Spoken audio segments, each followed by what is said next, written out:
Hey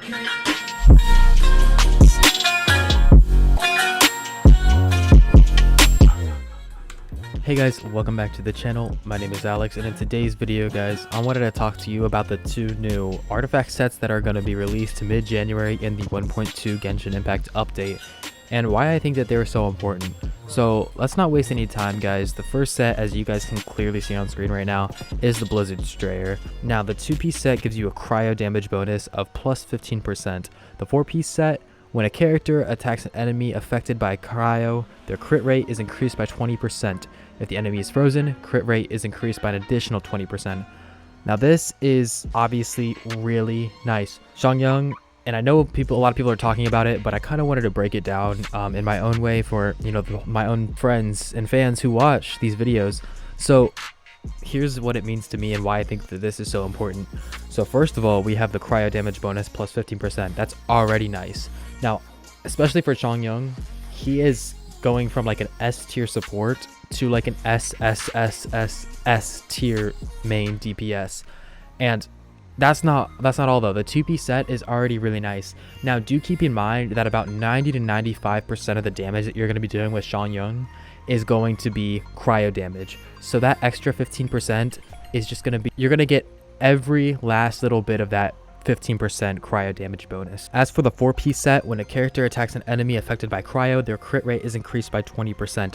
So just by laying down Xiangyang's E, you're going to be getting a crit rate that's increased by 20%, because all of the attacks from his greatsword are going to be cryo. So that's going to give you the increased crit rate by 20%.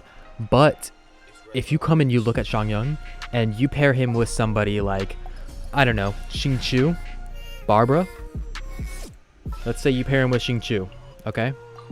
You're going to be wetting enemies. You're going to be wetting enemies with Xingqiu, sorry. And then you're going to come over to Xiangyang, lay down his E. They're going to be frozen, right? So not only are you getting the 20% crit rate from them having the cryo effect on them, but the other 20% for them being frozen. So that's an additional 40% crit rate right there. And that's not all guys. So I got pretty lucky and I have the almost full constellation for him, which I have all ones that pretty much matter, although this one right here would be nice because it would increase the level automatically, and this one also gives you 15% more damage with lower percentage health than Xiangyang, so that's also really nice. But C1 is already really good because on that last attack you're going to be getting all that cryo damage. Those 3 blades that hit afterwards are going to be cryo damage. So think about it. You're going to be laying down your E. Okay, cryo. All the slashes, not that they're blue, because once you're outside of it, they're going to go back to orange. When you're inside of it, they go to blue. Okay, that's how you know that you're dealing with cryo damage. So all of those attacks are going to be cryo damage. So you're going to be getting that 15% bonus to all the enemies. If you pair him with Xingqiu, okay, use Xingqiu's E real quick. Pop him down, drop his E. Everybody's wet, right? Okay. You're going to be getting that 40% crit rate with Xiangyang. Now that is insane. So as long as you can keep them cryo affected, which shouldn't be a difficult task at all considering about almost all of his damage is cryo. And even if not, you can pair him with somebody like, so you could be running Xingqiu, him, and somebody like Diona. Now, I'm not a huge fan of Diona, but in this build, guys, she is absolutely ridiculous. So if you have him, right, pop his E, okay, you pop Xingqiu's E as well, and then when his E runs out, right, what you do is you swap to Diona, pop her E real quick, swap back to Xiangyang, and it's going to be affecting enemies with cryo once again, and by that time his E is back up. So you're going to be able to constantly keep enemies with cryo. Now that is insane guys. So almost just about all of your damage is going to be converted to cryo. It shouldn't take this long to explain, so I don't know why I am, but anyways, you guys get the idea. And not to mention, you guys are going to be getting the shatter effect. Now the shatter effect is when an enemy is frozen. Okay, so when an enemy is frozen,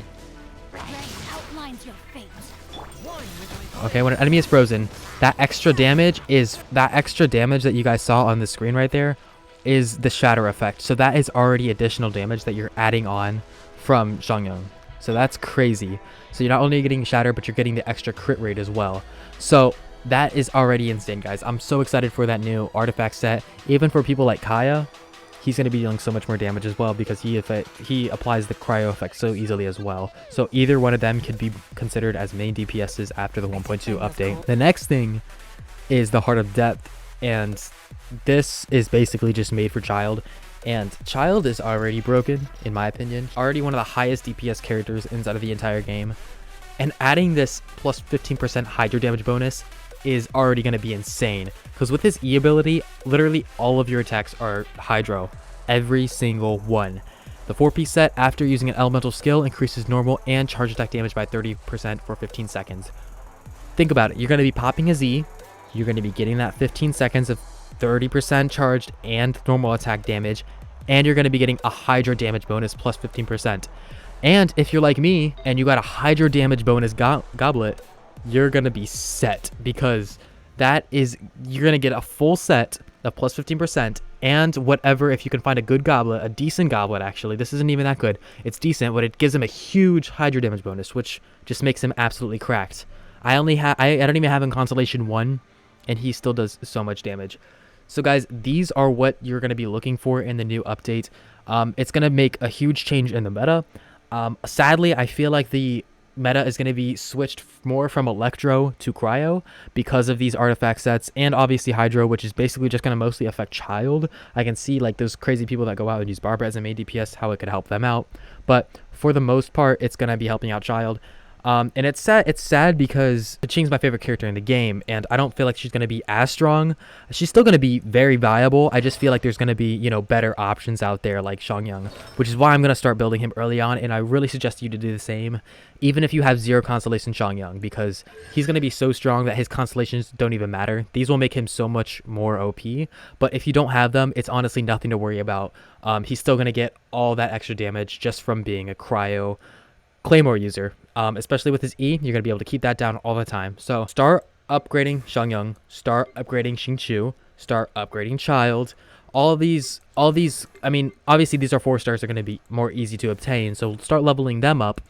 And when the 1.2 update comes, you guys are going to be thanking me because of how much extra damage they're going to be doing. So I really appreciate you guys watching this video, man. I hope you guys are as hyped for this new update as I am, and as hyped as my man Xiangyang is, because he's going to be actually viable now as a main DPS rather than just a support unit. So it's about his time to shine, guys, and I hope you guys are super excited. And let me know if you guys like this video by either liking or subscribing or commenting, whatever you want to do. Doesn't matter to me. And yeah, I'll see you guys in the next one. Peace.